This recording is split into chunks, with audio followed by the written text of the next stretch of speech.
Ukrainian President Volodymyr Zelenskyy has praised peace deal negotiations in the Middle East, urging Donald Trump to follow through on brokering a similar deal to end the conflict in Ukraine.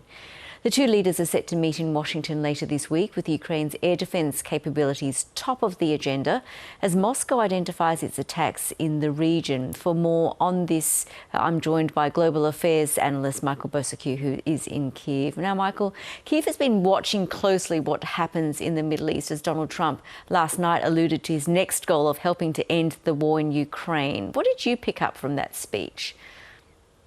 Sure. Well, I would say the two conflicts are very, very separate. I think Mr. Trump is very, very much focused first on ending the violence in the Gaza Strip, and we are a long, long way from that happening. I think the two sides are very far apart, and that is something Mr. Trump, I think, wants to deal with first. After all, he does have the diplomatic and political will behind him.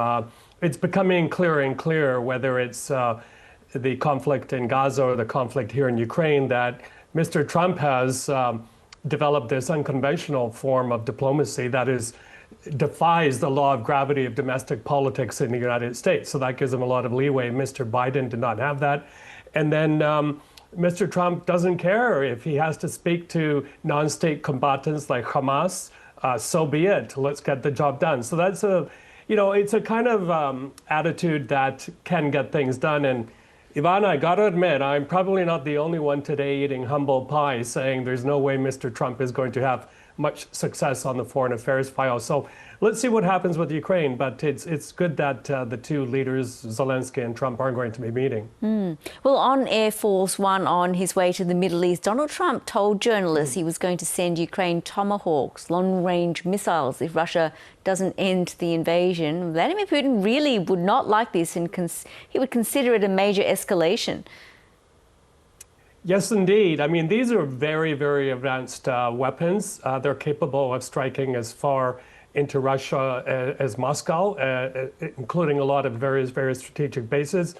They're very expensive. I think they're about $1 million a piece, but they're so advanced that you can actually alter the trajectory of these missiles while they're in the air. So that gives the Ukrainians amazing capability. Now, the Russians are employing the same narrative, the same tactics as they have since the start of the war. They've been doing this from day one, saying, oh, if you send tanks to Ukraine or F-16 fighter jets, we will have to retaliate in kind. But they rattle the saber pretty much every day. And I think the West should ignore that, and they should give Ukraine that capability. Let's put out one more thing out there, is that unlike Russia, Ukraine is not striking civilian buildings, churches, museums, libraries like the Russians are doing here. Well, the potential supply of these Tomahawks, will this be something that will be raised in Washington when President Zelenskyy meets Donald Trump on Friday? Well, there's a joke going around in my circles that Mr. Zelenskyy is such a frequent visitor to the White House now, they may give him his own parking space. But look, we saw yesterday the bonhomie, the camaraderie that was in play between various leaders of the world and Mr. Trump.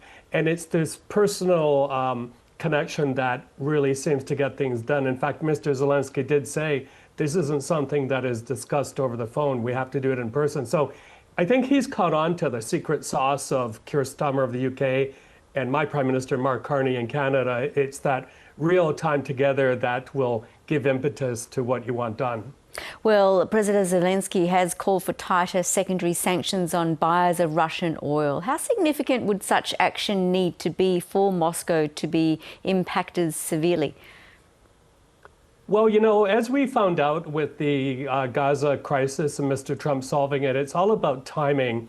And the timing was right for this to happen. He had the political and diplomatic will for that to happen. But it turns out that right now, Mr. Trump isn't very happy with China for especially the everything from rare earth minerals to chips and other things that has upset him. But I would play things carefully if I were Mr. Zelenskyy, calling for these sanctions on the big buyers, India, China, and Brazil, because India is someone that Mr. Zelenskyy needs to keep on side, and China as well. But having said that, China is shifting more to Russia's side. But if the sanctions do bite these three countries, it will definitely have an impact, yes, on the Russian budget and down the road, the Russian war machine. And with the momentum from the ending the war in Gaza, what motivation does Donald Trump now have to solve the crisis in Ukraine and end the war there? Three words that the Pakistani Prime Minister uttered: Nobel Peace Prize. It eluded him this time. He still has another year to go for it. The Pakistanis have said they'll renominate him. The Israelis said the same thing. So, Mr. Trump is very much motivated by these things. He is definitely on a roll. Again, none of us expected him to get this far. And, again, eating humble pie here, I think what we saw in terms of his motivation to solve the crisis in Gaza, the pictures coming out of Gaza, but it was also the persuasive powers of the hostage families, the pictures that they sent to him, the posters that they put on social media. It really hit him, I think, and he said, this is something we have to solve. So hopefully he's seeing here what's happening in Ukraine night after night after night, and will act on that as well.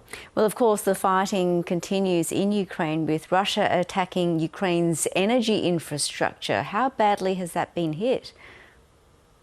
Well, I'll give you a very concrete example close to home. I was in Odessa 3 nights ago, and there was a strike, and immediately the lights went off. We've never had that happen before throughout Odessa and heavily in the region as well. Usually it's very localized blackouts. So that indicates to me that the Russians are getting more bold, but worryingly more precise in terms of what to strike to inflict maximum damage. And they're also going after gas facilities as well. All the things that will make it very painful for Ukrainians to make it through the winter. But having said that, as soon as that outage happened, I went to my neighbor, asked her what's going on. She goes, we're going to make it. We've gone through it before. And I think that is reflected of the resilience you see nationwide here in Ukraine.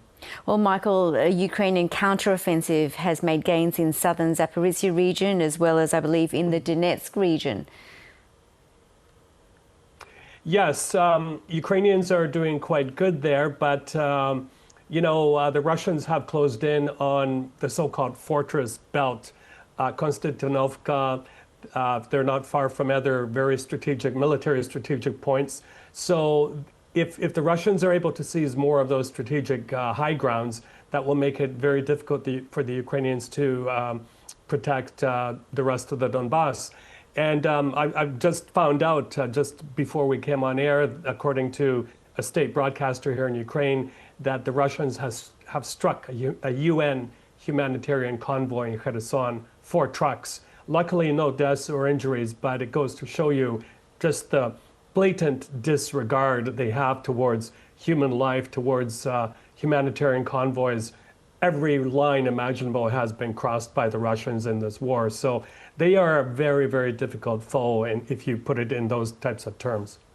Difficult to hear. Michael Bociurkiw, really appreciate you talking to us and sharing your views. Thank you. Thank you. Thank you.